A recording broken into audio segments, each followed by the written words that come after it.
Seigneur Dieu de gloire, au nom de Jésus, nous te confions cette étude biblique. Nous demandons la connaissance exacte des Écritures. Nous demandons, Seigneur, d'être assis dans le fondement de la saine doctrine. Nous prions que tu puisses aiguiser notre connaissance, afin que nous soyons des disciples accomplis, capables d'engendrer d'autres disciples.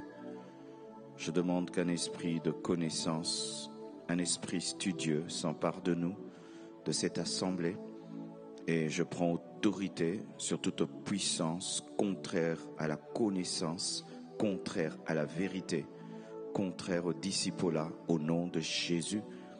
Je proclame la Seigneurie de Christ dans les âmes, dans les esprits, dans les cœurs, dans cette assemblée, dans cette communauté, dans cette nation.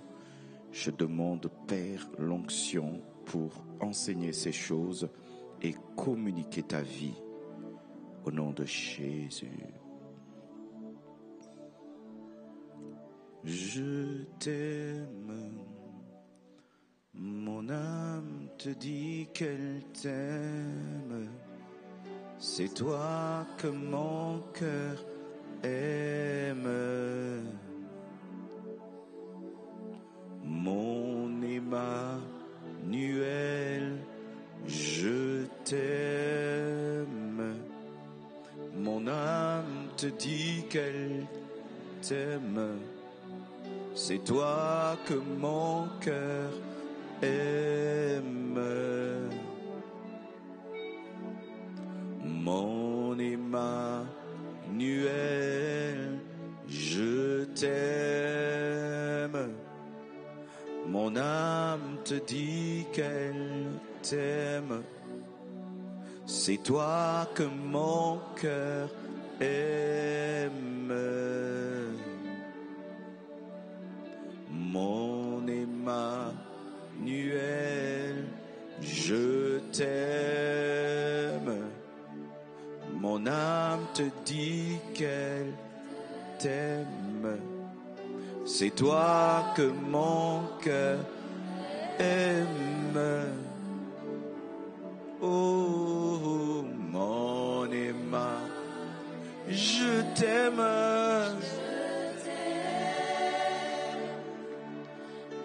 âme te dit qu'elle t'aime. C'est toi que mon cœur aime.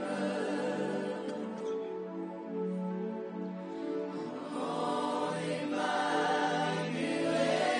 Sois béni, sois glorifié, Emmanuel, Dieu parmi les hommes. Nous t'acclamons, nous t'élevons, nous te magnifions. Dieu vivant, Dieu parfait, Dieu de grâce, d'amour, de sainteté, de pureté, de force. Tu es le Seigneur de nos cœurs, le Seigneur de nos âmes, de nos pensées. Nous t'adorons. Au nom de Jésus. Amen. Que Dieu vous bénisse. Bonsoir. Je vous prie de saluer votre frère ainsi que votre sœur. Amen. Nous allons continuer cette série sur les 60 fondements de la Sainte Doctrine. Précédemment, j'avais enseigné sur la Trinité, 3 personnes en un seul Dieu, la divinité de Jésus-Christ, la naissance virginale de Jésus. Mercredi passé, l'autorité des Écritures et aujourd'hui, l'imposition des mains. L'imposition des mains, c'est une doctrine fondamentale des Écritures. L'imposition des mains.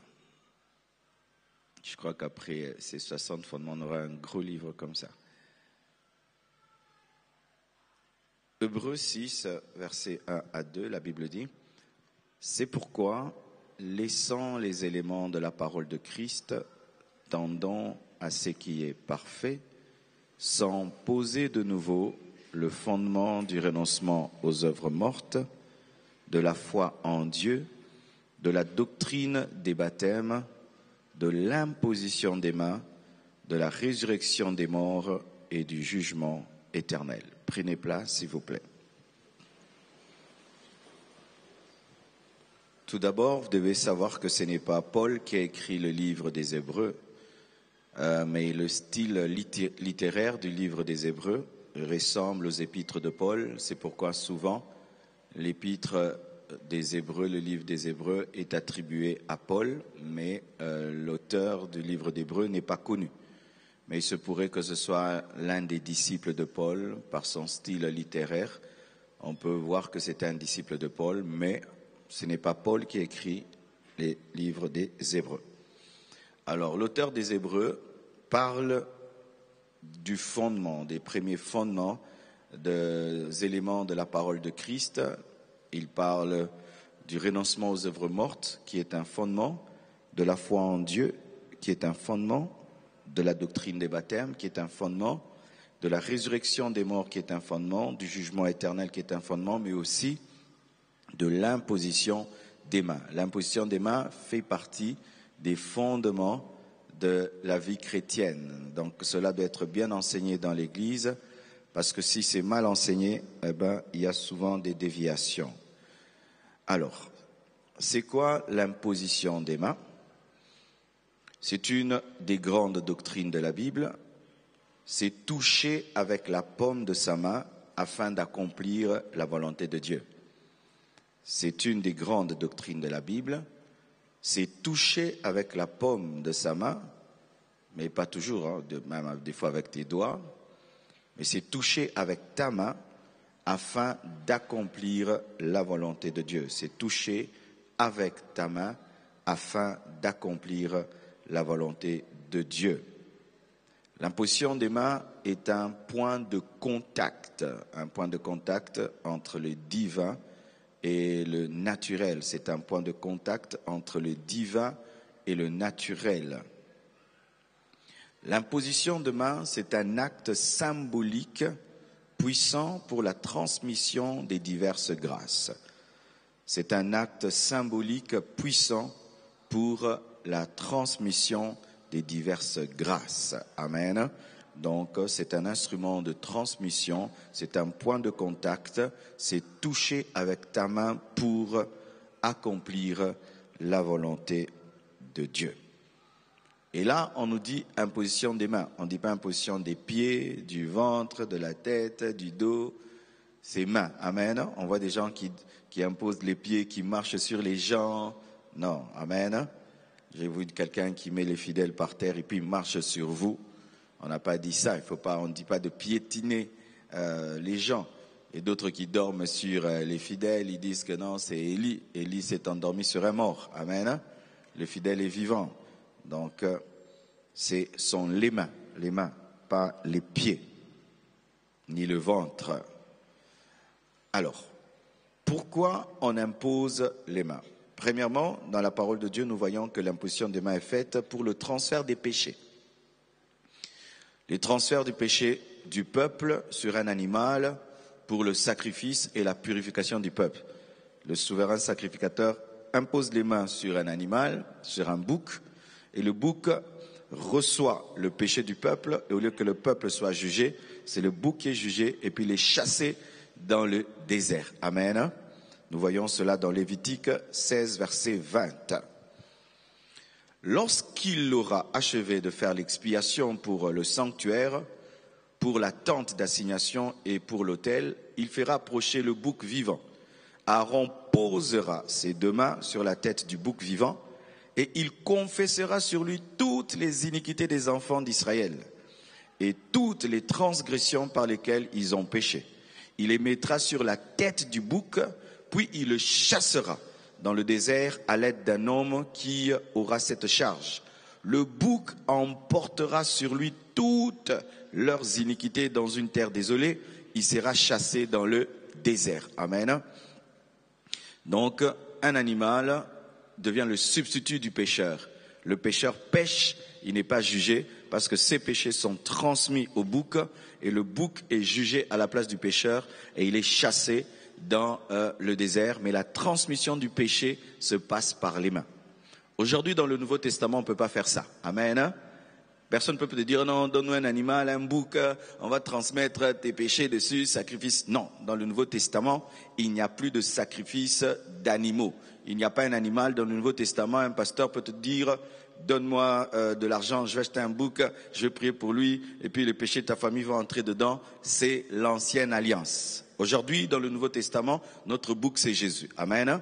Jésus, lors du baptême, est venu auprès de Jean-Baptiste, qui symbolise le sacrificateur. Lorsqu'il a baptisé, il a reçu nos péchés, et Jésus-Christ est allé dans le désert. Amen. Et aujourd'hui, nous ne pouvons plus faire cela parce que Jésus a déjà porté nos péchés. Amen.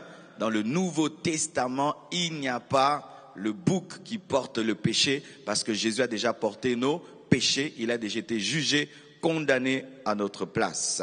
Nous voyons cela dans Matthieu 3, verset 13. Alors Jésus vint de la Galilée au Jourdain vers Jean pour être baptisé par lui. Mais Jean s'y opposait en disant, c'est moi qui ai besoin d'être baptisé par toi, et tu viens à moi. Jésus lui répondit, laisse faire maintenant, car il est convenable que nous accomplissions ainsi tout ce qui est juste. Et Jean ne lui résista plus. Dès que Jésus eut été baptisé, il sortit de l'eau. Et voici les cieux s'ouvrir, et il vit l'Esprit de Dieu descendre comme une colombe et venir sur lui. Et voici une voix fit entendre des cieux ces paroles, celui-ci est mon fils bien-aimé en qui j'ai mis toute mon affection. Matthieu 4, verset 1. Alors Jésus fut amené par l'Esprit dans le désert pour être tenté par le diable. Après avoir jeûné 40 jours et 40 nuits, il eut faim. Jésus-Christ vient au baptême de Jean-Baptiste. Jean-Baptiste le présente comme l'agneau de Dieu. Jean-Baptiste le baptise. Après son baptême, il va aussi dans le désert. Et c'est lui qui est venu porter nos péchés. Aujourd'hui, il n'y a plus de bouc expiatoire ni de chèvre. Rien de rien. Acclamons le Seigneur.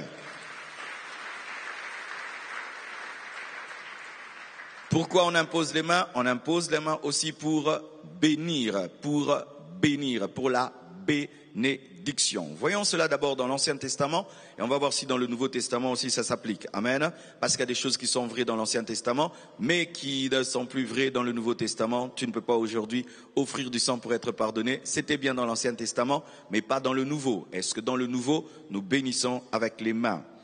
Genèse 48, verset 13. La Bible dit, puis Joseph les prit tous deux, les fils de ses deux fils, Éphraïm de sa main droite à la gauche d'Israël et Manassé de sa main gauche à la droite d'Israël, Israël Jacob. Et il les fit approcher de lui. Israël Jacob étendit sa main droite et la posa sur la tête d'Éphraïm qui était le plus jeune, et il posa sa main gauche sur la tête de Manassé. Ce fut avec intention, c'était pas un hasard qu'il posa ses mains ainsi, car Manassé était le premier-né. Et Joseph dit à son père, pas ainsi, verset 18, j'ai sauté, pas ainsi mon père, car celui-ci est le premier-né. Pose ta main droite sur sa tête. Son père refusait et dit, je le sais, mon fils, je le sais. Lui aussi deviendra un peuple, lui aussi sera grand, mais son frère cadet sera plus grand que lui et sa postérité deviendra une multitude de nations. Et on a vu que cela s'est accompli. Le cadet est devenu plus grand que l'aîné parce qu'on lui avait imposé la main droite avec la bénédiction du fils aîné. Voyons dans le Nouveau Testament. Marc 10, versets 13 à 16. Jésus. On lui amena des petits enfants afin qu'il les touchât. Mais les disciples réprirent ceux qui les amenaient. Jésus, voyant cela, fut indigné et leur dit, laissez venir à moi les petits enfants et ne les empêchez pas. Car le royaume des cieux est pour ceux qui leur ressemblent. Je vous le dis en vérité, quiconque ne recevra pas le royaume de Dieu comme un petit enfant n'y entrera point. Écoutez, puis il les prit dans ses bras et les bénit en leur imposant les mains. Donc dans le Nouveau Testament, on peut aussi bénir en imposant les mains. Alléluia. Tu peux bénir tes enfants, tu peux bénir un mariage, tu peux bénir quelqu'un en imposant les mains. Sois béni, tu mets tes mains et puis tu prononces des paroles. Jacob a imposé les mains et puis il a prononcé des paroles. Alléluia. Donc les mains peuvent bénir. Amen. Donc quelqu'un peut te toucher et puis il parle, ta vie prend la trajectoire de ce qu'il a dit parce qu'il t'a touché. Vous croyez ça? Parce qu'on voit réellement que le cadet est devenu plus puissant que l'aîné parce qu'on l'a béni pour cela. Amen. Il y a de la puissance dans tes mains. Il y a de la grâce dans tes mains. Il y a de la puissance dans tes mains. Il y a de la grâce dans tes mains. Il y a de la puissance dans tes mains. Donc, les mains permettent de bénir. Troisièmement, pourquoi on impose les mains dans la Bible? Pour transférer la sagesse, pour transférer la sagesse. Il y a une sagesse que tu auras par l'expérience, une autre parce que tu lis la Bible, une autre seulement parce qu'on t'a imposé les mains. Amen. Hein? Deutéronome 34, verset 9. Josué, fils de Nun, était rempli de l'esprit de sagesse, car Moïse avait posé ses mains sur lui. Les enfants d'Israël lui obéirent et se conformèrent aux ordres que l'Éternel avait donnés à Moïse. Il était rempli de l'esprit de sagesse parce que Moïse avait posé ses mains sur lui. C'est pourquoi des fois tu peux être étonné, quelqu'un il est normal, le jour qu'on lui impose les mains pour devenir pasteur, il a une sagesse bizarre. Ah, il a eu ça où? L'imposition des mains donne la sagesse. Alléluia. Moi je peux reconnaître cela, le jour qu'on m'a imposé les mains pour le ministère, il y a quelque chose qui s'est passé en moi. Une sagesse pour diriger les gens, une sagesse pour comprendre les choses, pour comprendre, c'est venu lorsqu'on m'a imposé les mains. L'imposition des mains transfère la sagesse. Tu peux imposer les mains à tes enfants, tu pries qu'ils deviennent sages. Alléluia. Alléluia. La sagesse. Donc, transmettre le péché, cela n'est plus d'actualité. La bénédiction, cela est d'actualité. Et la sagesse, cela est d'actualité parce que c'est une bénédiction. Amen. La sagesse est une bénédiction. Pourquoi on impose les mains encore dans la Bible? Pour la consécration dans les 5 ministères. Ministère évangélique, pastoral, prophétique, doctoral, apostolique. Amen. Lorsqu'on veut envoyer un apôtre, envoyer un pasteur, un évangéliste, un docteur, un pasteur, on impose les mains. C'est pour consacrer dans le ministère. Et je peux dire la vérité, dans le Nouveau Testament, je ne vois pas les consécrations avec l'huile d'olive. Amen. Hein? L'onction d'huile. C'est dans l'Ancien Testament qu'on consacre avec l'huile, mais dans le Nouveau Testament, il n'y a eu que des impositions des mains. S'il y a des gens qui, dans le Nouveau Testament, le font, c'est leur conviction. Mais il n'y a pas de base biblique dans le Nouveau Testament d'une consécration aux 5 ministères avec l'huile, parce qu'aujourd'hui l'huile c'est le Saint-Esprit. Amen. Hein? Il y en a qui le font. J'ai pas de problème, mais moi je trouve que j'ai pas de verset biblique pour consacrer aujourd'hui quelqu'un avec l'huile, alors que l'huile véritable est déjà là, le Saint-Esprit. Amen. Mais s'il y en a qui le font, chacun sa conviction. Alors voici pour la consécration dans les 5 ministères. Acte 13, versets 1 à 3. Il y avait dans l'église d'Antioche des prophètes et des docteurs. Barnabas, Siméon appelé Niger, Lucius de Cyrène, Manaën qui avait été élevé avec Hérode, le tétrarque et Saul. Pendant qu'ils servaient le Seigneur dans leur ministère et qu'ils jeûnaient, le Saint-Esprit dit, mettez-moi à part Barnabas et Saul pour l'œuvre à laquelle je les ai appelés. Alors, après avoir jeûné et prié, ils leur imposèrent les mains et les laissèrent partir. C'est tout ce qu'ils ont fait. Ils ont jeûné, ils ont imposé les mains, ils sont partis. Mais vous allez voir ceci, l'imposition des mains ne donne pas le ministère. L'imposition des mains confirme le ministère. Alléluia. C'est Dieu qui t'appelle, ce n'est pas l'imposition des mains qui t'appelle. Alléluia. Ils étaient déjà appelés, ensuite on a confirmé leur appel en leur imposant les mains en tant que docteur, en tant que prophète. Alléluia. Ils étaient déjà dans les 5 ministères, mais il fallait qu'on reconnaisse leur ministère en jeûnant et en imposant les mains.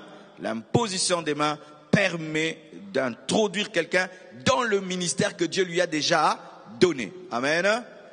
Et nous voyons que Paul est allé ainsi servir le Seigneur. Donc, l'acquisition de la sagesse, la bénédiction, transmission du péché, ce qui n'est plus d'actualité, et la consécration dans les 5 ministères.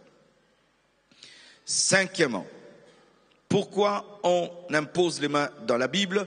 Pour le transfert des responsabilités et l'autorité dans l'Assemblée. C'est différent des 5 ministères. Amen.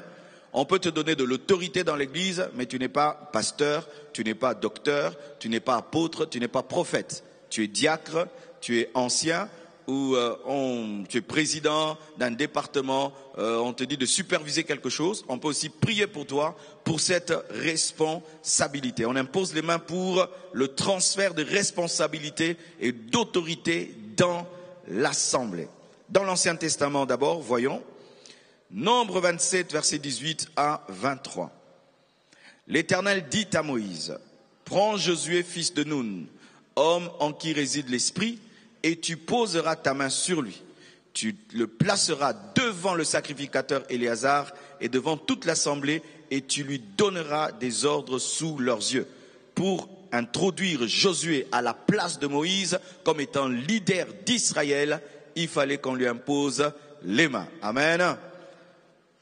Dans le Nouveau Testament, Acte 6, versets 3 à 6.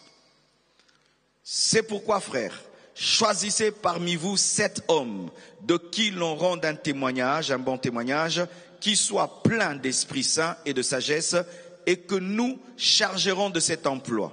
C'était les diacres. Et nous continuerons à nous appliquer à la prière et au ministère de la parole. Donc ils sont différents des 5 ministères.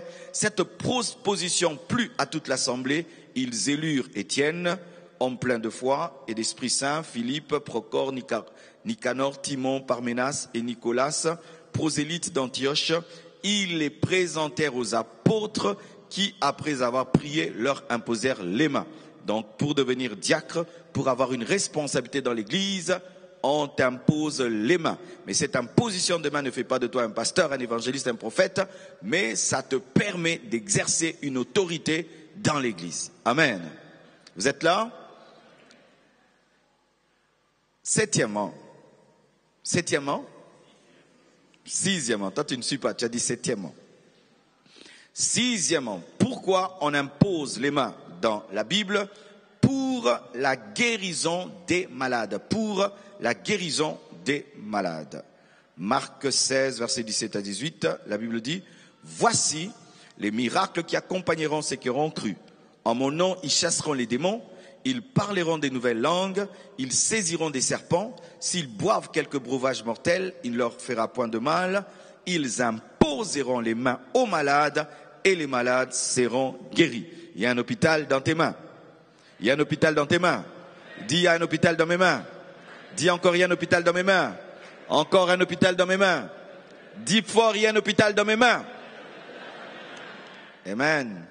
Demain, je suis allé voir une personne très âgée qui avait vraiment des problèmes avec ses jambes, qui ne marchait plus. J'ai prié pour elle. Simplement, je suis parti. Elle est allée faire les examens. On lui a dit, tu n'as aucun problème. Disparu. Alléluia. C'est seulement les mains. Il y a les miracles dans tes mains. Dis, il y a les miracles dans mes mains. Regarde tes mains. Respecte tes mains. Arrête la masturbation. Arrête le vol. Arrête de taper les gens, de gifler les gens. Consacre tes mains. Dis à ton voisin, consacre tes mains. C'est une machine de miracle. Si tu pouvais considérer tes mains comme une machine de miracle, il y a beaucoup de choses que tu n'allais pas faire. Alléluia. Pour la guérison des malades. Voyons encore cela. Dans Luc 4, verset 13. Luc 4, verset 13, la Bible dit, Luc 4, verset 37 plutôt. Luc 4, verset 37. Et sa renommée se répandit dans tous les lieux d'alentour. En sortant de la synagogue, il se rendit à la maison de Simon. La belle-mère de Simon avait une violente fièvre et ils le prièrent en sa faveur. S'étant penché sur elle, il menaça la fièvre et la fièvre la quitta. À l'instant, elle se leva et les servit. Après le coucher du soleil, tous ceux qui avaient des malades atteints de diverses maladies les lui amenèrent. Il imposa les mains à chacun d'eux. Il a fait une ligne de prière. Amen. Il imposa les mains à chacun d'eux et il est guéri. Alléluia. Il imposa les mains à chacun d'eux s'ils étaient à 100. Sans imposition des mains et sans guérison. Sans imposition des mains, sans guérison. Oh, que Dieu me donne cette dimension. Que Dieu te donne cette dimension. Sans imposition des mains, sans guérison. Donc, il te touche, tu es guéri. Touché, guéri. Touché, guéri. Amen. Pourquoi on impose les mains dans le Nouveau Testament? Pour la manifestation des miracles et des prodiges. Des miracles et des prodiges. Toute guérison surnaturelle est un miracle, mais tout miracle n'est pas une guérison. Ça va, non? C'est ça, non? Toute guérison surnaturelle est un miracle, n'est-ce pas? Mais tout miracle n'est pas une guérison. Donc, tu peux même imposer les mains à ta voiture en panne, elle démarre. Tu peux imposer les mains à ton robinet, ça te donne de l'eau. Mais oui, non? Alléluia. Je connais un homme de Dieu, il devait aller prêcher quelque part, la voiture n'avait plus de carburant. Il a imposé les mains, la voiture a roulé sans carburant. Je connais la personne personnellement, je la connais. Lisons la Bible. Pour la manifestation des miracles et des prodiges. En ce aujourd'hui, je suis venu t'amener à respecter tes mains. Hein? Tu vas comprendre qu'après cet enseignement, Alléluia. Acte 5, verset 12. Beaucoup de miracles et de prodiges se faisaient au milieu du peuple par les mains des apôtres. On dit par les mains. Alléluia. C'est Dieu qui les faisait, mais par les mains. C'est-à-dire, s'il ne te touche pas, il n'y a pas de miracle. Dieu attend qu'il te touche pour qu'il y ait le miracle. Alléluia. Dieu respecte tes mains et il a besoin de tes mains. Alléluia. Beaucoup de miracles et de prodiges se faisaient au milieu du peuple par les mains des apôtres. Ils se tenaient tous ensemble au portique de Salomon et aucun des autres n'osait se joindre à eux, mais le peuple les louait hautement. Il les louait pourquoi? Parce que leurs mains, il y avait de la puissance dans leurs mains. Alléluia. Lorsqu'il y a la puissance dans tes mains, il y a le respect. Je prie que Dieu te oigne et qu'on te respecte et qu'on le respecte au travers de toi par ce qui se passe au travers de tes mains. Alléluia. De tes mains. Acte 19, versets 11 à 12 confirme ce que je viens de dire. La Bible dit ceci dans Acte 19, versets 11 à 12. Et Dieu faisait des miracles extraordinaires par les mains de Paul. Miracles extraordinaires par les mains naturelles de Paul. Alléluia. Tu n'as pas besoin d'avoir des mains extraordinaires, mais tu as besoin d'un Dieu extraordinaire dans tes mains naturelles pour qu'il y ait des miracles extraordinaires. Alléluia. Les mains de Paul, c'était comme tes mains. Il y avait aussi des traces et tout. Mais le Dieu extraordinaire était derrière ses mains. Ce dont tu as besoin, c'est que le Dieu extraordinaire soit derrière tes mains et des miracles extraordinaires se produiront. Tes mains que tu négliges peuvent ressusciter les morts. Tes mains que tu négliges, tu peux prier pour une entreprise et puis elle explose. Je me souviens, je suis allé dans une entreprise au Botswana et j'arrive là, on me dit, pasteur, prends ce que tu veux. Je prends des baskets et je prends, je crois, un jean. Et puis je prie pour ces habits-là qu'on m'avait donnés et ces baskets. Quand j'ai fini, une équipe de football est entrée dans la boutique. Il n'y avait pas de clients. Une équipe de football est entrée. Imagine une équipe de football entre dans une boutique de sport. Vous imaginez combien de godasses vont être vendues, combien de shirts, de t-shirts. J'ai prié pour ce qu'on m'a donné et puis Dieu a ouvert. Alléluia. Il y a des miracles dans les mains. Alléluia. Et Dieu faisait des miracles extraordinaires par les mains de Paul au point qu'on appliquait sur les malades des linges ou des mouchoirs qui avaient touché son corps et les maladies les quittaient et les esprits malins sortaient. Ça avait commencé par les mains. Quand on a vu que les mains, si te touchent, tu es guéri. Tu te touches, tu es délivré. Ah, ils ont commencé à prendre des habits eux-mêmes. Ils mettaient sur le corps de Paul. Si au niveau des mains, il y a l'onction, donc il y a partout. Et puis il y avait des miracles et des prodiges. Il y a l'onction partout. Alléluia. Mais n'imposez pas les ventres. Même s'il y a l'onction partout. Ah non, mais c'est terrible les choses qui se passent des fois. Pourquoi nous imposons les mains pour la manifestation des miracles et des prodiges? Pourquoi nous imposons les mains pour la guérison des malades? Pourquoi nous imposons les mains pour le transfert des responsabilités d'autorité dans l'Assemblée? Pour la consécration des ministères? Pour l'acquisition de la sagesse? Pour la bénédiction? Et encore, pourquoi on impose les mains? C'est pour la réception des dons spirituels. La réception des dons spirituels. Il y a 9 dons spirituels, 3 catégories.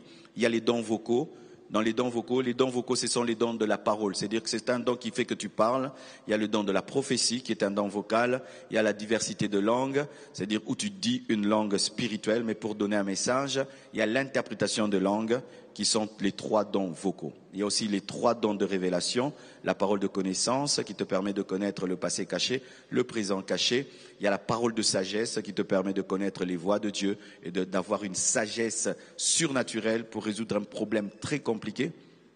Et certains disent aussi pour connaître le futur. Il y a aussi le don de discernement des esprits qui te permet de connaître l'esprit qui agit derrière une personne, derrière une chose, derrière toute chose, l'esprit de Dieu, l'esprit de l'homme, l'esprit du diable. Il y a aussi les dons de puissance, le don de foi qui est un don de puissance, le don de miracle, le don de guérison. Ces 9 dons, tu peux les recevoir par imposition des mains. Dis Amen. Alléluia. Donc quelqu'un peut t'imposer les mains et puis tu reçois les dons spirituels, tu commences à donner des paroles de connaissance, tu n'as pas besoin de te concentrer, regarder une bougie, mettre des pentagrammes. Amen. Non. La Bible ne nous dit pas ça, que si moi j'ai un don spirituel, je veux prier que tu aies le don, je veux te dire, concentre-toi d'une certaine manière, regarde une bougie, des pentagrammes, fais des prières, ceci. Non, non, la Bible ne dit pas ça. La Bible dit aspirer au don spirituel, je peux prier, je jeûne, j'aspire, je désire, ou je suis dans un endroit où ce don opère, et puis j'honore ce don, je le désire, et puis ça peut venir, et aussi quelqu'un peut m'imposer les mains, je reçois. Mais il n'y a pas de concentration, ou commence à penser comme ça. Non, non, non, non, non, ce n'est pas la parole de Dieu, c'est de l'occultisme. Amen, hein? C'est de l'occultisme. Le don de Dieu, c'est un cadeau. C'est pourquoi on dit charisme. Charisme, c'est cadeau. Amen, hein? Et le cadeau, tu ne le forces pas. C'est le donateur qui te le donne. Amen, hein? Donc, pour la réception des dons spirituels. 1 Timothée 4, verset 14. La Bible dit ceci. Ne néglige pas le don qui est en toi et qui t'a été donné par prophétie avec l'imposition des mains de l'assemblée des anciens. C'est-à-dire les anciens, on ne sait pas combien, avaient imposé les mains à Timothée pour qu'il reçoive le don spirituel. Alléluia. Donc, les anciens peuvent prier pour toi et ils demandent à Dieu de te donner un don et Dieu te le donne.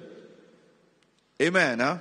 Donc, pour la transmission des dons spirituels, et Paul, connaissant cela, dans Romains 1, verset 11, dit ceci, « Car je désire vous voir pour vous communiquer quelques dons spirituels afin que vous soyez affermis. » C'est-à-dire que les dons spirituels sont transmissibles. Amen. Hein?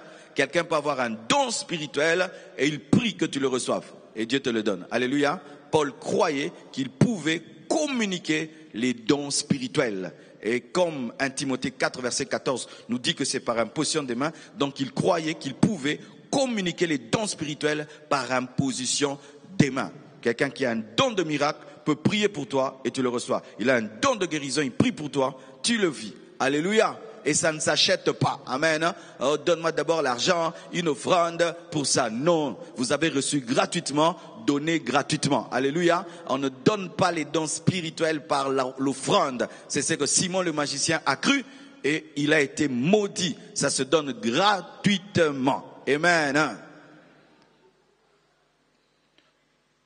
Pour recevoir le don du Saint-Esprit, et encore pourquoi on impose les mains dans la Bible? Pour le baptême dans le Saint-Esprit.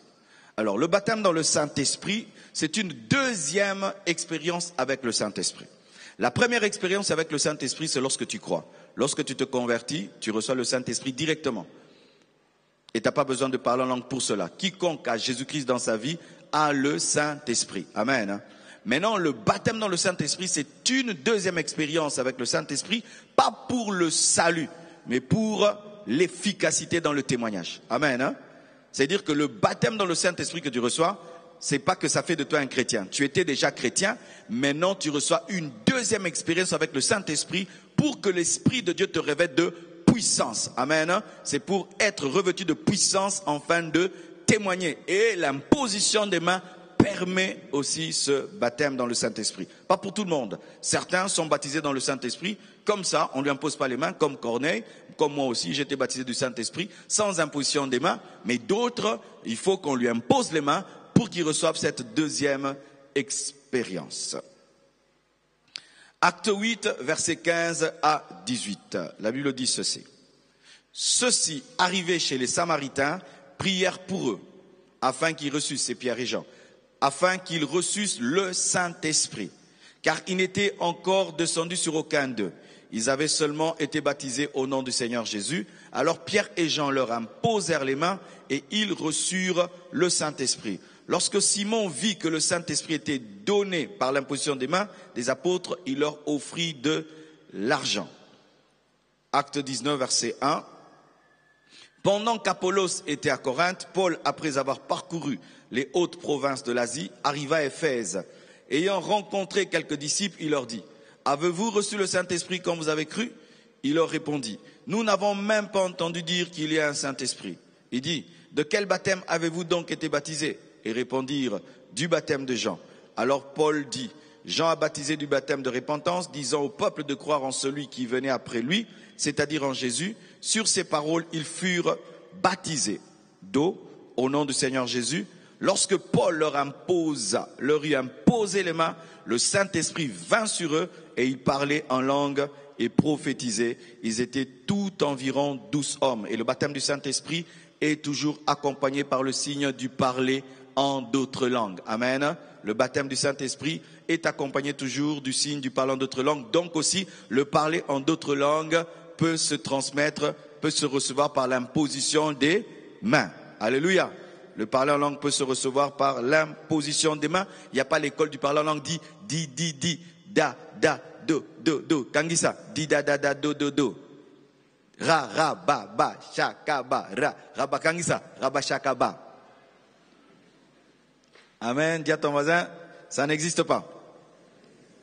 On t'impose les mains, ou des fois on t'impose pas les mains, et puis tu parles en d'autres langues. Ils parlaient selon que l'Esprit leur donnait de s'exprimer. Ça ne s'invente pas, c'est l'Esprit qui te donne et toi tu parles. Amen.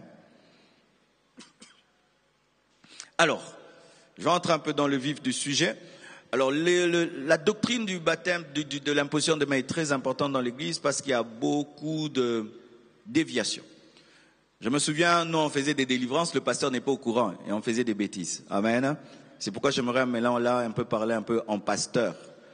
Vous voyez, des fois vous vous retrouvez en groupe, vous allez quelque part, vous priez pour les gens, vous n'êtes pas contrôlé, surveillé, n'est-ce pas? C'est là que souvent des déviations arrivent. Les gens commencent à créer des sortes d'impositions des mains, des choses extravagantes qui ne sont pas dans la parole de Dieu. Et des fois, Satan te dit, non, il y a une inspiration, il faut imposer comme ça, il faut imposer comme ça. Voici une chose que vous devez savoir quand on impose les mains. Comment imposer les mains? Parce que là, j'ai parlé sur pourquoi imposer les mains. Maintenant, comment imposer les mains? Comment imposer les mains? Premièrement, avec pudeur. Amen. Hein? On impose les mains avec pudeur. Et là, j'aimerais parler à ceux qui font les cures d'âme et les délivrances. Tu es en train de faire une délivrance, tu es seul avec la sœur, seul avec le frère. Souvent, quand on fait les délivrances, il y a des attaques démoniaques. Hein? Beaucoup de gens qui font des délivrances tombent avec les gens qui délivrent. Beaucoup. Moi, je connais beaucoup. C'est-à-dire que lorsque toi, tu vas faire une délivrance, fais attention. Le démon qui est dans la personne cherchera à te faire tomber. Et si tu es impur dans ta manière d'imposer les mains, au lieu que tu chasses le démon entrera en toi.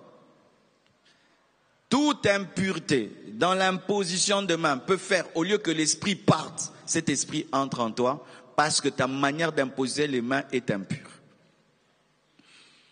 Quelqu'un te dit que j'ai mal ici. Tu n'es pas obligé de toucher sa poitrine pour la guérison. Amen, hein? Moi, je vois des gens qui font des trucs comme ça. Hey. Oh, Dieu, non. Et même, oh non, ma sœur vient. Peut-être tu peux dire à une femme, viens, touche, et toi tu pries. Ok, mais tu n'as pas à toucher là où la personne a mal. Si tu touches la tête ou tu touches seulement son doigt, elle sera guérie. Quelqu'un touchait le pan de la robe de Jésus, il était guéri. Amen, hein? Donc, on n'est pas obligé de toucher l'endroit qui est malade. Et si Dieu te dit que l'endroit qui est malade doit être touché, dis à la personne, touche toi-même. Et d'ailleurs, pour ceux qui ont même des endroits malades, quand tu fais un service de guérison, touchez là où vous avez mal. Mais il y a des parties qu'on ne peut pas toucher, non? Il faut dire, si c'est une partie honteuse, touche la tête. Amen. Hein? Mais il ne faut pas de l'impureté dans l'imposition des mains. Il ne faut pas de l'impureté. Surtout lorsque tu es face au sexe opposé, il faut de la pureté. Et surtout si tu es en train de faire la délivrance seule. Lorsque tu fais la délivrance seule avec une femme et que pendant que tu fais la délivrance, tu sens que les choses vont dévier, il faut toujours appeler une deuxième personne. C'est pourquoi Jésus a envoyé les disciples 2 à 2. Car sache que lorsque toi, tu vas sortir quelqu'un du trou, je connais des camions qui vont tirer un autre camion et puis qui tombent aussi dans le même trou. Donc, il faut faire attention. C'est réellement un combat spirituel. Et tu peux avoir des désirs mauvais, sataniques, impurs et des fausses révélations démoniaques et ce sera ta chute. Et vous ne pouvez savoir combien de choses mauvaises se passent dans les délivrances parce que la doctrine de l'imposition des mains n'est pas respectée. Et chère sœur, tu vas quelque part, on commence à t'imposer les mains. Tu trouves que ça commence à être bizarre. Bimanamulim, loba, boniboy. Okendewapi. Amen, hein, en français. Ma sœur, tu vas quelque part, on commence à te délivrer, mais tu vois que les mains, ça c'est quel genre de délivrance? Sors de l'onction, coupe l'onction. Amen, hein? Coupe l'onction, dit non, pas cela. Alléluia. Un jour, j'entends quelqu'un dire, oh non, sœur, viens, je vais te oindre, mais je vais utiliser des gants en plastique. Il a oint la sœur en posant les gants. Il a oint tout le corps, hein, mais avec les gants. Les gants là a freiné les péchés, hein. Satan, il donne des idées, hein. Avec pudeur. Et on ne se couche pas sur les gens. Amen, hein. Comme je dis, si vous voulez pratiquer ce qu'Élie a fait, cherchez un cadavre. Amen, hein. Allez rester un cadavre, pas sur une personne vivante. Amen, hein. Va te coucher sur des cadavres. Deuxièmement, avec respect. C'est pourquoi il ne faut pas les pieds où tu traites les gens comme si c'était des choses. Hein. Ouais, il y a des gens quand ils font des services d'imposition de main, vous devenez du coup des choses. Hein. Amen. Hein.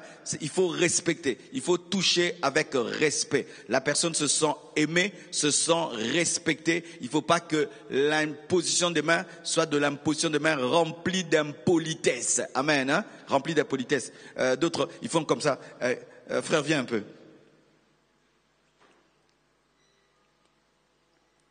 Agenouillez-vous ici. Il fait comme ça. Pourquoi vous faites ça? Toi, tu aimerais, sorry, hein? Tu aimerais qu'on te pose les mains comme ça. C'est un manque de respect. Amen, hein? C'est un manque. Mais tu peux chasser l'esprit comme ça. Sors! Ou bien un démon sort, on sent que tu prends autorité. Mais tu sens vraiment qu'il est là au moment où tu es... D'autres même te posent même, ils ne te regardent même pas. Il faut que la personne sente que tu l'aimes, tu la respectes, tu l'honores. Si c'était un roi, tu allais lui imposer les mains comment? Tous nous sommes des rois, nous sommes des princes et des princesses. Quand tu imposes les mains, sache que tu imposes les mains à un roi et une princesse. Il ne faut pas qu'on sente que certains, tu imposes avec respect, les autres, tiens. Amen, hein? Ou d'autres, frère Aseka, acclamons le Seigneur. Merci mon frère. Donc, il ne faut pas piétiner les gens, ni chicoter les gens. Mais vraiment, comment vous priez dans des églises, on vous met par terre là, on te chicote, on chasse les démons. J'ai vu même un, il te met sur le dos, il te fait des spires. Au nom de Jésus, il te jette sur les chaises. Bouh! Pasteur Goldberg. Eh pardon, pe ma bise moussous.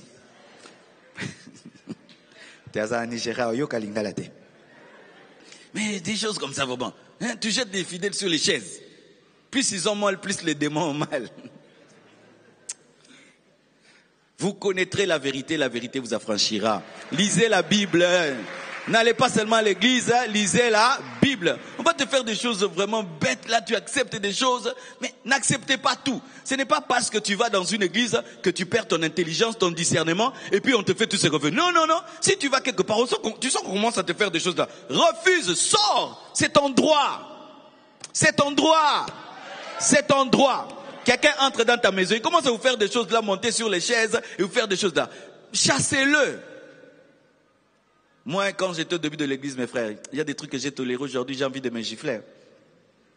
Un jour, je reçois un homme de Dieu. Il vient, il prêche, séminaire, dernier jour.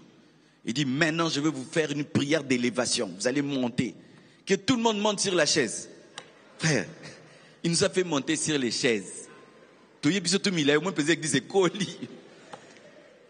Moi, j'étais là, j'ai dit, mais ça, c'est quoi? Un dimanche, hein, les papas, les mamans sur des chaises en plastique, puis tout au colis 10 mètres. Recevez! Les gens quittaient les chaises et tombaient. Les gens se sont blessés. Les chaises se sont cassées. C'était un acte prophétique. Si c'était aujourd'hui, j'ai dit, homme de Dieu, non, pas ça. Arrête. Descendez de vos chaises. Pourquoi si vous êtes montés? Des fois, il faut être têtu. Amen, hein? Des fois, il faut être têtu. Tu sens que seulement ton intelligence commence à te dire, attention, attention. Dieu t'a parlé. Dieu ne parle pas que par des voix audibles. Des fois, c'est ta logique seulement. Tu sens que ce n'est pas logique. Tu refuses. Amen, hein? Tu refuses. Avec pudeur, avec respect, avec douceur. Pas de gido. Frère, viens encore, viens encore. Frère, yo, le longana, yo, pensa. Zach, viens derrière lui. Si je vais imposer les mains aux frères, Je prie et la puissance de Dieu le touche. Mais s'il ne tombe pas, frère Akouipe, non, nangi mutazala anti-onction. Nani akoya jamais dans l'église. Qui ne tombe jamais à l'église? Coach pourquoi? Qui ne tombe jamais. Je cherche quelqu'un qui tombe jamais. Il y a des gens qui tombent jamais. Venez. Il y a des gens qui sont anti-tombés.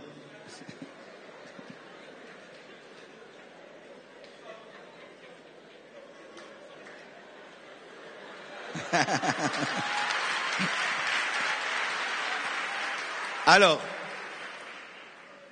qu'est-ce qui arrive souvent? C'est que quand tu rencontres un frère comme lui, un anti-tombé. Parce que moi, c'est une leçon. Moi, tout ce que je vous dis là, je l'ai appris vraiment par expérience. Je suis allé une fois à l'Unikine. On dit, venez, vous allez imposer. Venez, on va imposer les mains aux étudiants. Alors, on venait d'avoir l'onction nouvellement. Tu sais, quand tu as l'onction nouvellement, hein, tu veux tout le temps tester l'onction. Alors, tu vas d'une rangée à une autre. Tu touches, les gens tombent. Tu touches, les gens tombent. Les gens tombent. Et puis, boum, je tombe sur quelqu'un là, il tombe pas. Maintenant, donc, Jido Penza, Jido.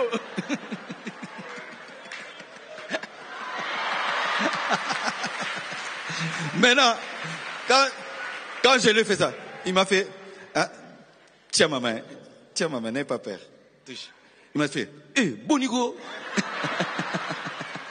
Et puis, je suis resté comme ça. J'ai dit, au fait, il n'a pas tort, hein. Pourquoi je veux seulement qu'il tombe, hein? Et puis tu m'as dit, Marcelo, est-ce que je t'ai envoyé être jidoka ou bénir les gens? Que les gens tombent, qui ne tombent pas, ils sont bénis. Il ne faut pas forcer. Non, c'est ridicule. Parce que maintenant, il peut être là. Je l'ai fait tomber. Mais tu vois, il n'est pas tombé sous l'onction, hein? C'est les jidos. Maintenant qu'il va rentrer. J'avais un ami qui était comme lui. Il est allé dans une église. Alors c'était vraiment un sportif. On commence à le pousser. Il a fait le pont. Tu connais le pont, hein? Et puis, malgré le pont, on l'a transporté à Mobesu, hein? C'est-à-dire que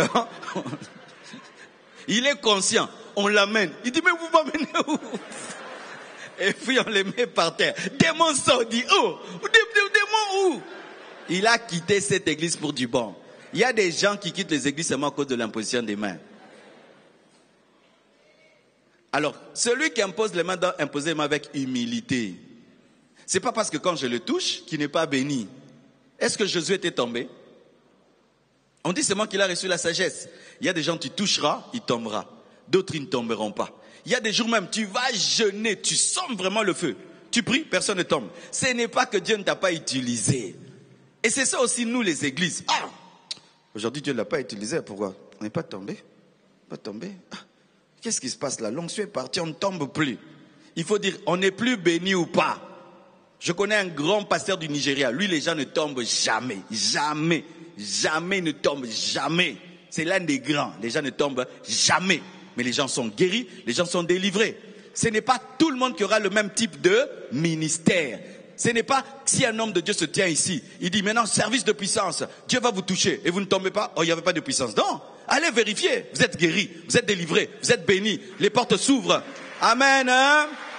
Ce n'est pas le jido. C'est pourquoi quand seulement il y a l'orgueil en toi, tu vas faire le jido. Et un jour tu vas rencontrer quelqu'un qui va tenir ta main. Oh, Bonico. Merci mon frère. Alléluia. Dans tous les services de puissance, il y a toujours quelqu'un qui ne tombe pas. Et tu vas le haïr pour rien. J'ai entendu un modérateur qui fait ça. Recevez! Les gens ne tombent pas. Recevez, non? Recevez! Ha! Non, tiga nangai. La bénédiction, ce n'est pas toujours le tomber. Mais si quelqu'un est touché, gloire à Dieu, mais ne tombe pas dans l'orgueil d'être celui qui fait tomber les gens. Une fois que tu as l'orgueil de faire tomber les gens, tu vas commencer à pousser. Ce sera la chair. Et les gens peuvent commencer à quitter l'église. Tu penses que tu as péché. Non, tu veux faire tomber les gens de force. Amen. avec douceur, avec humilité, avec patience. Dites patience. J'aimerais un peu insister là. Il faut imposer les mains avec patience, sagesse et discernement. 1 Timothée 5, verset 22. N'impose les mains à personne avec précipitation et ne participe pas au péché d'autrui. Toi-même conserve-toi pur. Ce passage est grave. Donc on n'impose pas toujours les mains. Des fois, il faut se garder d'imposer les mains. Et ça, c'est dans le sens où tu donnes à quelqu'un des responsabilités, tu bénis quelqu'un, tu reconnais le ministère de quelqu'un. C'est-à-dire, ne reconnais pas rapidement le ministère de quelqu'un en imposant les mains. Ne donne pas rapidement des responsabilités à quelqu'un en imposant les mains. Pourquoi? Tu risques de participer à ses péchés et devenir impur. Oh! Tu peux imposer les mains à quelqu'un, tu deviens impur. Oui, la Bible le dit. Tu peux imposer les mains à quelqu'un, tu participes à ses péchés. Comment? Je donne un exemple. Deux personnes viennent, bénis notre mariage. Hein? Tu ne vérifies pas. Tu bénis. On vérifie là, c'était la femme d'autrui. Tu es devenu impur et tu as participé au péché d'autrui parce que tu t'es précipité. Quelqu'un vient, pasteur, j'ai un appel de Dieu, prie pour moi. Vite, tu imposes les mains, tu le consacres au ministère. Demain, on découvre que c'était un rebelle. Il a quitté son père spirituel là-bas, toi tu le consacres et maintenant tu as participé à sa rébellion et tu es devenu impur. Il n'a pas l'appel de Dieu. Toi, précipitamment, tu lui imposes les mains. Et puis ça se révèle que Dieu ne l'a jamais appelé. Tous les dégâts qu'il va faire seront sur ton dos. C'est pourquoi des fois vous êtes là, le pasteur attend. J'attends que Dieu me parle. Amen. Hein? Parce que tous les dégâts que tu vas faire, une fois que je t'impose les mains, c'est sur ma tête. Il ne faut pas tomber toujours dans l'orgueil. Ah, moi j'ai consacré 1000 personnes, j'ai consacré 2000 personnes. Ah bon? Tu as consacré 2000 personnes, leurs péchés, leurs erreurs seront sur ta tête. Ne te glorifie pas. Oh, lui il consacre.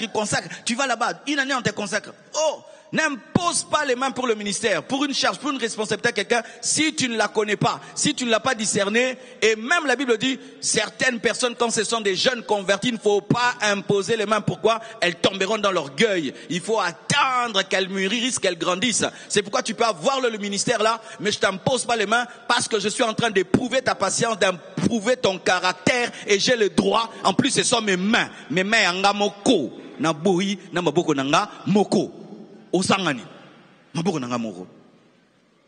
Je ne veux pas entrer dans ton péché parce que si tu imposes les mains sans discerner, tu peux imposer les mains à un magicien, tu imposes les mains à un sorcier et tu confirmes un sorcier dans l'église et quand il détruit l'église, Dieu te demandera des comptes. Amen. Hein? Alors arrêtez ces choses-là. Vous êtes dans vos groupes, dans un coin. Oh, Dieu m'a dit, tu as l'appel de Dieu et Dieu m'a dit de te consacrer. Et puis la personne, tu la consacres et puis elle crée des dégâts. Tous ces dégâts sur ta vie. Il vaut mieux consacrer peu de personnes qualitatives qu'un grand nombre qui crée des dégâts. Vaut mieux prendre son temps pour consacrer quelques personnes que le faire vite. C'est pourquoi des fois vous entendez quelqu'un qui a fait ici 20 ans, qui a fait 15 ans, et puis je le consacre après 15 ans parce que je dois éprouver qu'il n'est pas un rebelle. Alléluia. Tu consacres quelqu'un, il divise une église en deux parties, tout le malheur qu'il crée, c'est sur ta tête. C'est sur ta tête. Amen. C'est pourquoi vous devez respecter le département des mariages qui vous dit, de suivre la formation, de donner vos photos. Quand on met vos photos ici, le but c'est quoi? Si ton mari est là, il voit sur YouTube, non? Il va dire, pasteur, oui, on a déjà vécu de telles choses, hein? On a déjà vécu de telles choses. C'est pourquoi on appelle ça dans les églises protestantes, publier le bon. Amen, hein? Le bon de mariage. C'est-à-dire quand c'est là, les gens ont le temps de dire, oh, je la connais, on l'a épousée tel endroit. Voici sa photo. Oh, et là, ça nous sauve. Amen, hein? Ça nous sauve. C'est pourquoi si on prend le temps de savoir s'il y a une grossesse, parce que ça nous sauve. Tu vas me poser les mains comme ça, quelqu'un se marie, après 9 mois, après 6 mois, bébé de 9 mois, après 6 mois, bébé de 9 mois, après 6 mois, bébé de 9 mois. C'est-à-dire quoi? Vous avez déjà une grossesse de 3 mois quand on vous a béni. Amen, hein? Lorsque quelqu'un vient vers toi, très pressé, impose-moi les mains, fais très attention. Il ne te donne pas le temps de discerner et d'écouter Dieu. Si tu n'as pas la paix de Dieu pour imposer les mains à quelqu'un, n'impose pas. Et même, certains sorciers peuvent venir t'attaquer, ils te demandent de lui imposer les mains. Et si maintenant toi tu lui imposes les mains dans l'orgueil, dans la suffisance, il t'attaque pendant que tu lui imposes les mains. Veille sur tes mains. Alléluia. Veille sur tes mains. Il faut imposer les mains avec pudeur, avec respect, avec douceur, avec patience, sagesse et discernement. Des fois, ça c'est des fois, pas toujours. Des fois en état de jeûne. Des fois en état de jeûne. Il y a des impositions des mains qu'on ne fait qu'en état de jeûne. Seulement en état de jeûne. Tu n'es pas en état de jeûne, ne fais pas cette imposition des mains. La Bible nous dit ceci. Acte 13, verset 3. Alors, après avoir jeûné et prié, ils leur imposèrent les mains et les laissèrent partir. Avant de libérer Paul, on a jeûné à sec. Et puis, on l'a libéré. Amen. Souvent, quand je consacre les pasteurs, je jeûne avant de les consacrer. Et des fois, certaines délivrances. Tu peux être en train de prier pour la délivrance de quelqu'un. Les démons ne partent pas, les démons ne partent pas, les démons ne partent pas. L'Esprit de Dieu te dit jeûne. Tu jeûnes, tu reviens, tu imposes les mains, les démons partent. Comme Jésus-Christ a dit que certains démons ne partent que par le jeûne et la prière. Donc, un homme d'imposition de main, un homme qui impose les mains, doit écouter l'Esprit pour savoir comment je le fais. Je le fais en état de jeûne ou je ne le fais pas en état de jeûne. Mais vraiment, ce que je peux te dire, c'est qu'un homme qui impose les mains souvent, tu dois avoir au moins un jour par semaine où tu jeûnes. Tu ne peux pas manger de lundi à dimanche. Non, non, non, non. Qui mange de lundi à dimanche? Tu vois, tu as honte, hein? Comment tu peux manger de lundi à dimanche? Hein? Comment tu peux manger de lundi à dimanche? Vraiment. Tu as une alliance, hein, avec le foufou. Un serviteur de Dieu a au moins un jour il jeûne. Un serviteur de Dieu a au moins un jour il veille. Oui, oui, oui. C'est la discipline d'un homme de Dieu. Tu dois avoir un jour où tu veilles, un jour tu jeûnes. Tu ne peux pas dormir de lundi à samedi sur ton lit. Non, tu es un civil. Tu ne peux pas manger de lundi à dimanche. Tu es un civil. Et d'ailleurs, vraiment, qu'est-ce que tu rates quand tu jeûnes? Le riz, le pondou, le déjeuner, le pain. Tu peux pas te priver de pain, de foufou, de mikaté pour chercher la puissance. Hein? Alléluia. Qui va commencer à jeûner au moins une fois par semaine? Qui va continuer à s'empiffrer tous les jours? Alléluia. Mes frères, la puissance en paye le prix. Alléluia. La puissance en paye le prix. Et voici un secret que je voudrais te donner. Si tu veux commencer à arriver à jeûner au moins une fois par semaine, commence des jeûnes 0h à 12h seulement. Hein? 12h. Et puis tu commences à pousser 13h, 14h, 15h, 16h, 17h. Tu commences à pousser. Plus tu t'habitues.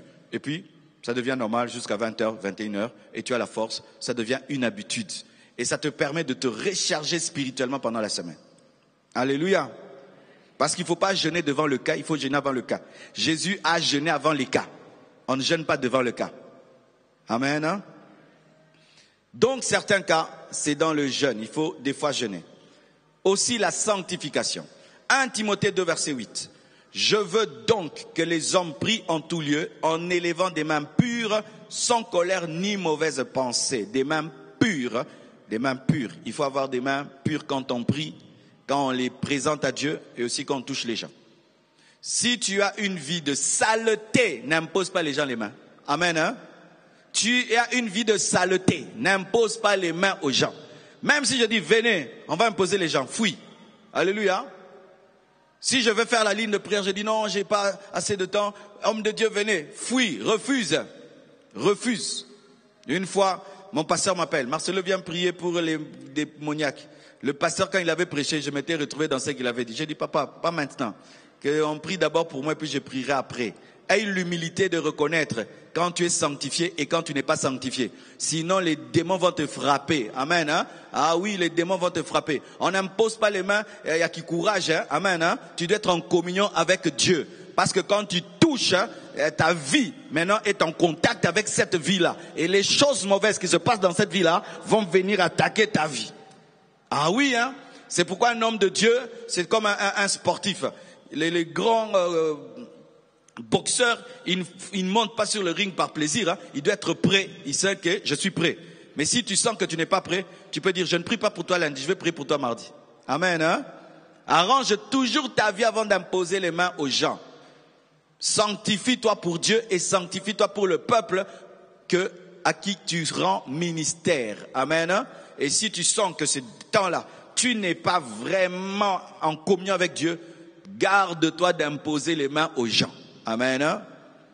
Un jour, quelqu'un vient, il me dit non, tel homme de Dieu a prié pour moi. Depuis qu'il a prié pour moi, j'ai des mauvais désirs. Depuis qu'il a prié pour moi, je commence à sentir des choses que je ne sentais pas. Tu vois, c'était quelqu'un qui avait une sale vie, qui lui a imposé les mains. Et puis maintenant, lui aussi, il commence à voir des choses mauvaises. C'est pourquoi des fois, vous avez un pasteur, et puis vous avez un problème. Ah oui, hein? Moi, je ne donne ma tête jamais à quelqu'un, à n'importe qui, hein. Je peux compter qui m'a déjà touché sur ma tête. Mais tu vas là-bas, tu touches. Ah, il avait prêché chez nous, hein. Il avait prêché chez nous, hein. Il avait prêché. Tu vas où? Non, matakota na bati la ngamba boko. Mabo, nego, battez la moutou. Gardez vos têtes. Vous avez 10 pasteurs, 20 pasteurs. Votre tête vraiment est devenue comme, des fois, ça devient comme un terrain d'atterrissage des avions. Tu vois, comme l'aéroport. Toutes les mains sur vous. Toutes les mains sur vous. Vous, les mains. Mon frère, quelqu'un qui connaît la valeur de sa tête, il court pas donner la tête. Il court pas donner la tête. Combien de gens t'imposent les mains? Combien de gens te touchent? Dieu te donne un pasteur, mais là-bas on t'impose. Ici on te pose les mains. Ici on te pose les mains. Ça te crée des problèmes spirituels. Dieu sait pourquoi il t'a mis là. Dieu sait pourquoi il t'a mis là. Dieu sait pourquoi il t'a mis là. Un jour, un de mes fils me fait rire. Il dit, pasteur, je suis ici, ça fait des années, mais jusque-là, je ne me marie pas. Je vois l'autre, là, il a la grâce de me faire marier. Est-ce que tu me permets d'aller là-bas? J'ai dit, fils, va, tu te marieras. Jusqu'aujourd'hui, j'attends qu'il se marie. Soyez patient, restez à un endroit, soyez posés. Alléluia. Arrêtez de collectionner les impositions des mains. Arrêtez de collectionner les impositions des mains. On te présente un homme de Dieu prêche ici, toi-même tu commences à le chercher dans le na yo. Mais ça, c'est un manque de maturité. Alléluia. Si tu ne connais pas la vie d'un homme de Dieu, n'ose pas lui donner ta tête. N'ose pas lui donner ta tête. Tu ne connais pas quelqu'un, n'ose pas lui donner ta tête. Parce qu'il y a transmission. Ça sort de la personne, ça peut venir vers toi. Ça peut sortir de toi, ça va chez elle. Ah oui.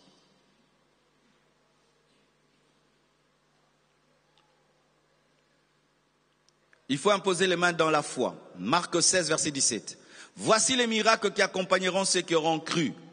En mon nom, qui auront cru. Ils ont déjà cru la foi. À mon nom, ils chasseront les démons. Ils parleront des nouvelles langues. Ils saisiront des serpents. S'ils boivent quelque chose de mortel, il ne leur fera point de mal. Ils imposeront les mains aux malades. Pourquoi ils vont imposer les mains? Parce qu'ils ont cru. Si tu imposes les mains sans croire, il n'y aura rien. Tu dois croire que Dieu est avec toi. Tu dois croire que tu as le Saint-Esprit. Tu dois croire que Jésus est avec toi. Tu dois croire que tu as l'autorité, que tu as la puissance. Alléluia.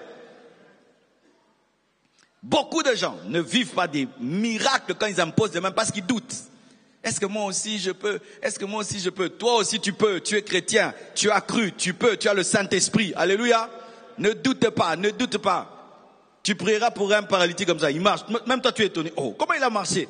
Non, tu as des choses. Dieu t'a oint. La foi. Si tu imposes les mains en doutant, même si ta voix est grosse, il n'y aura rien. Au nom de Jésus. Et dans le cœur. Et le mentir, ça, il a ma place. Au nom de Jésus. La puissance n'est pas dans la voix, la puissance est dans la foi. La puissance n'est pas dans la voix, la puissance est dans la foi. Jésus a dit, l'Esprit du Seigneur est sur moi, car il m'a oint. Il a confessé, il a cru qu'il était. Dit, je suis puissant. Je suis oint. J'ai le don de guérison. J'ai le don de miracle. J'ai le pouvoir de chasser les démons. Jésus marche avec moi. Mes mains sont extraordinaires par la puissance extraordinaire de Dieu. Si je touche un homme, il est béni. Si j'impose les mains, il est béni. Mes mains feront des miracles, des prodiges. Au nom de Jésus, la foi. Amen. Hein? La foi. Quand tu as le doute, même si tu mets toutes tes mains et ça n'aura rien. La foi. C'est-à-dire tu crois que pendant que tu pries, des choses se passent. Des choses se libèrent. Amen. Une fois dans une vidéo, Dieu m'a fait grâce de voir ce qui se passait quand on impose les mains. J'étais allé prêcher à Matadi, en ce temps-là c'était les VHS. Alors c'était un musulman en plus qui avait filmé le culte. Alors j'avais dit le fire, fire, fire. Quand j'ai dit fire mes frères, il y a quelque chose qui a quitté là où j'étais. C'était comme un tourbillon qui partait à la vitesse de la voix. Ça a traversé l'église et quand c'est arrivé devant une sœur seulement, directement elle a levé ses mains, elle a commencé à parler en langue, c'est passé. Quand j'ai vu ça, j'ai dit, des choses sont. Alléluia. Et chaque fois que je prie, je sais qu'il y a des choses qui sortent. Sois béni. Je crois que quelque chose est sorti. Ah oui, il faut être comme ça. Si tu n'es pas plein d'assurance, Dieu ne t'utilise pas. Sois guéri. Tu crois que c'est sorti. Amen, hein? Sois guéri si tu veux.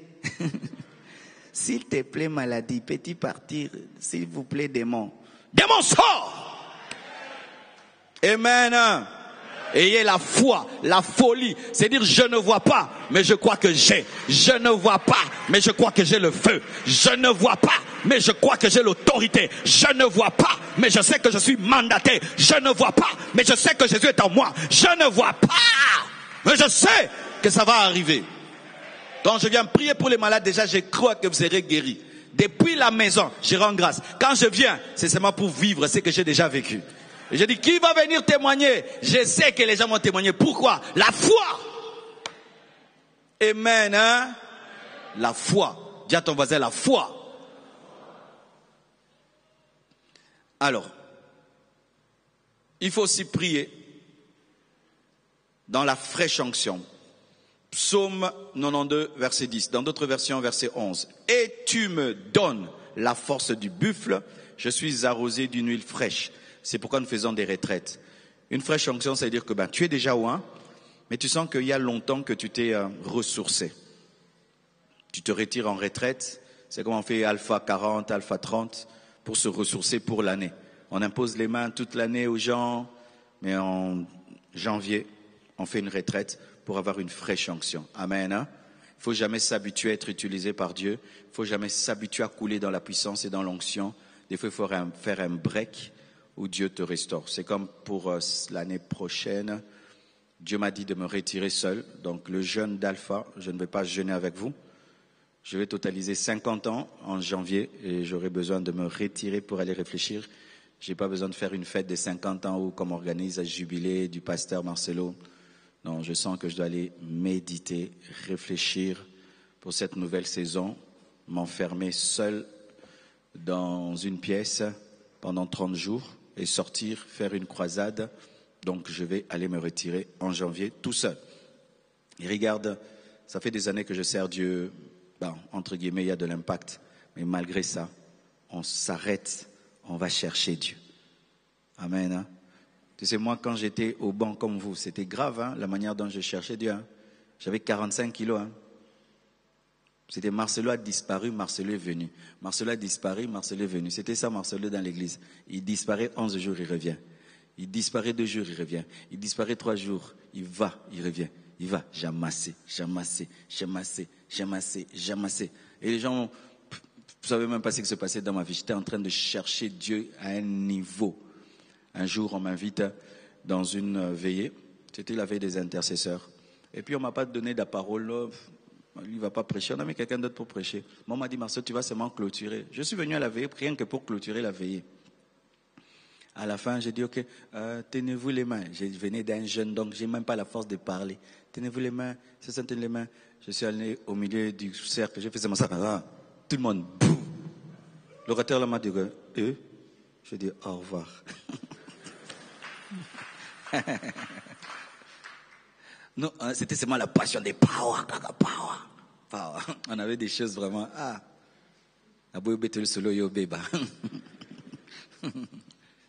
chercher la puissance. Quand tu auras trop de responsabilités, c'est dur. Hein? Le fait de faire 30 jours, fermer mon téléphone, c'est ça aussi, téléphone fermé. Je ne suis pas sur WhatsApp, je ne suis sur rien, sur Facebook, je ne publie pas rien de rien pendant 30 jours.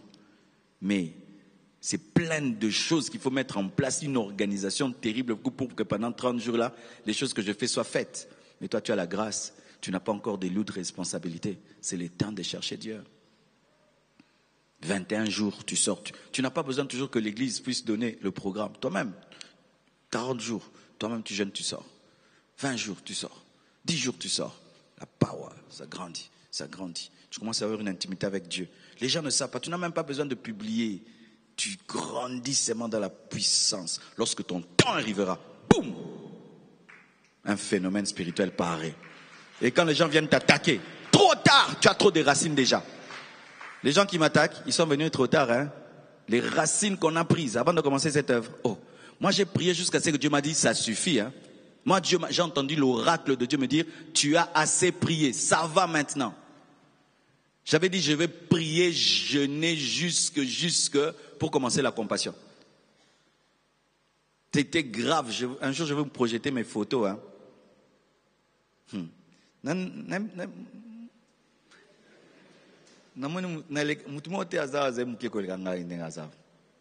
vous dis la vérité, hein. Comme si j'avais le sida. Hein. Ah oui. Grave de grave, au point où mon père me regardait et me dit, Marcelo, tu es envoûté. Alors un jour, je me promène à Lemba, j'entends une voix qui me dit, ça va, commence l'œuvre. J'ai dit, non Seigneur, j'ai pas encore assez prié. Ça va, commence. J'ai dit, non. J'ai dit, commence. Ok, je suis allé, j'ai mis un tapis seulement, j'ai pris une chaire en bois, papa, j'ai mis sans instrument, j'ai mis quelques chaises. Des enfants sont venus seulement là, des petits enfants. J'ai prêché à ces petits enfants. J'ai dit, levez les mains, j'ai prié comme ça. Prrr, ils sont tombés.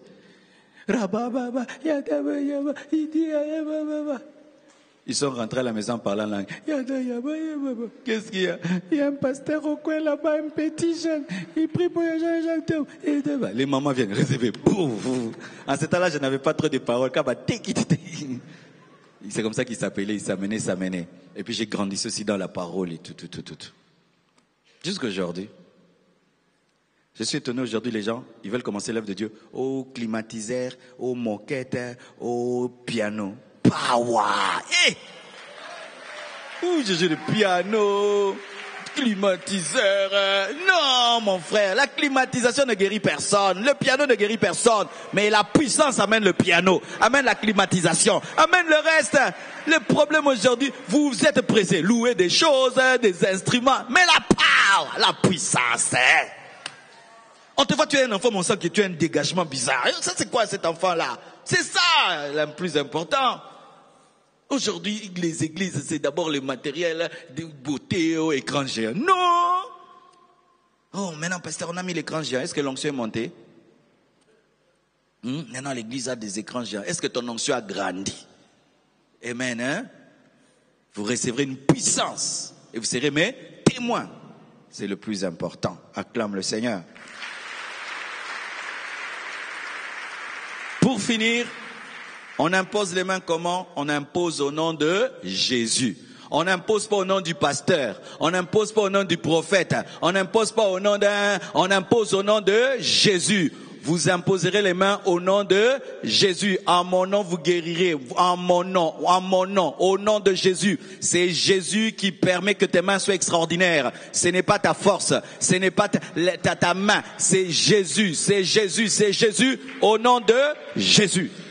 Guérissez au nom de Jésus. Imposez les mains au nom de Jésus. Bénissez au nom de Jésus. Consacrez au nom de Jésus. Accordez les responsabilités au nom de Jésus. Faites des signes, des prodiges et des miracles au nom de Jésus. Coulez dans la fraîche onction au nom de Jésus. Chassez les démons au nom de Jésus. Guérissez les malades au nom de Jésus. Jésus, Jésus, Jésus, Jésus.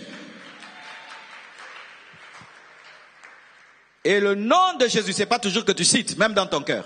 Je peux t'imposer les mains comme ça. Je ne dis rien avec ma bouche, mais avec mon cœur. C'est pourquoi des fois quand j'ai fait la ligne de prière, mais comment il dit rien? Je parle avec la bouche de mon cœur parce que je peux te toucher comme ça, mais dans mon cœur je dis Jésus, Jésus, Jésus, Seigneur Jésus, au nom de Jésus. Mais dans mon cœur, amen, hein? Mais fais tout au nom de Jésus. Pourquoi il faut faire au nom de Jésus? Pour que tu ne t'attribues pas la gloire de ce qui se passe. Pour que tu ne dises pas que c'est toi, mais c'est le nom de Jésus. C'est pourquoi les apôtres, quand on leur donnait la gloire qui était à Dieu, disaient non, c'est le nom de Jésus qui a fermé les chevilles et les pieds de cet homme. Le nom de Jésus va t'humilier. Touche un homme, normalement, il n'y aura rien. touche au nom de Jésus, il y aura quelque chose. Donc en soi, ce n'est pas toi qui es extraordinaire, c'est le nom de Jésus qui est extraordinaire. Tu n'es qu'un canal. Amen. Amen. C'est pourquoi des fois, si c'est la première fois que quelqu'un prie pour toi, il faut toujours ouvrir tes oreilles pour entendre la prière qu'il fait. Amen. Hein? Parce que des fois, certains, il va prier pour toi, mais il invoque un autre nom, mais tellement que tu es distrait, tu ne sais pas en quel nom on a prié pour toi. Si quelqu'un prie pour toi et tu entends un autre nom, coupe cette prière, c'est une malédiction. Que Dieu vous bénisse abondamment. Tenons-nous debout. Jésus, Jésus, Jésus, tu es élevé au-dessus de tout.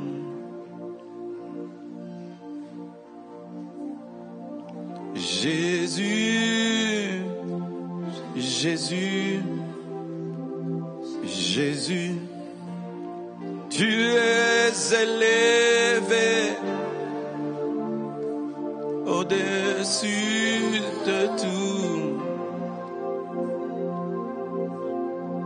Jésus, Jésus, Jésus,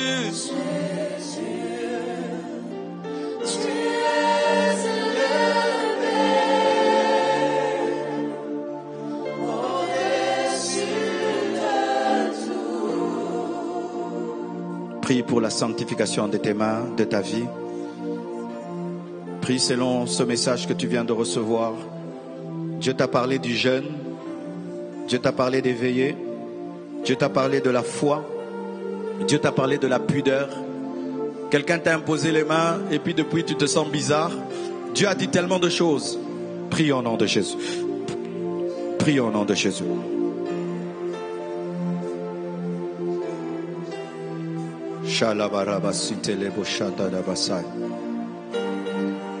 Oh Seigneur Dieu de gloire, je prie que cette parole atteigne ton but, afin que chacun de nous, Seigneur, soit un instrument entre tes mains. Je prie que ta parole atteigne ton but, afin que chacun de nous soit un instrument.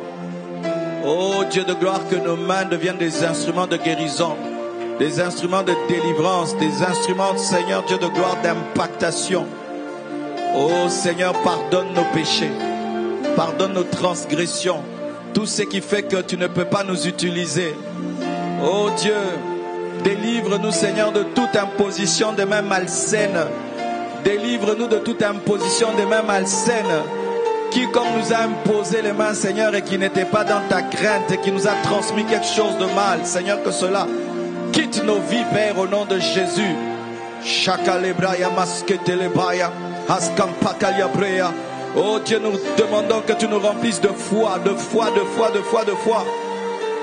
Nous voulons être remplis de foi, Père éternel, Dieu de gloire. Afin d'être utilisés par toi, nous demandons la fraîche onction, Père éternel. Nous demandons une vie de prière, une vie de jeûne.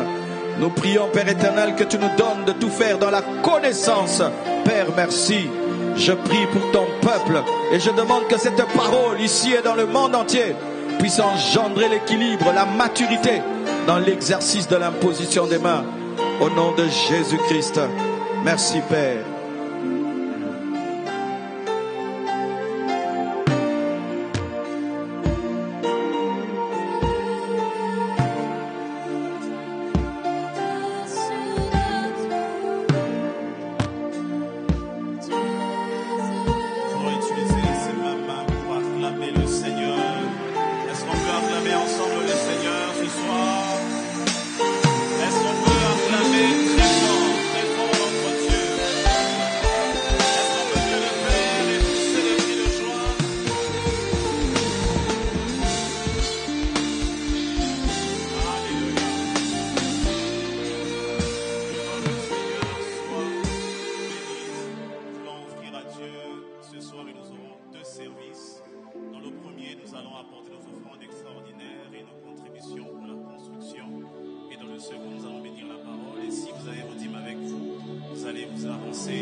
À côté de culte, nous avançons de partout pour le premier service.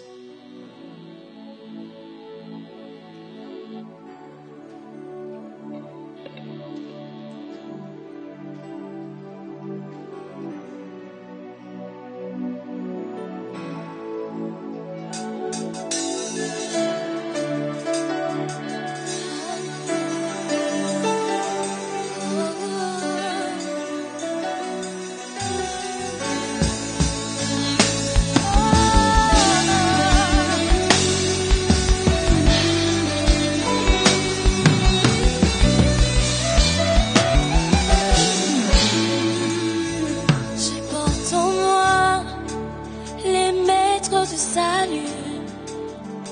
Je porte en moi celui qui ne joue jamais. Je porte en moi celui qui dit un mot et la chose s'accomplit. Et la chose s'accomplit. Je porte en moi les maîtres du salut.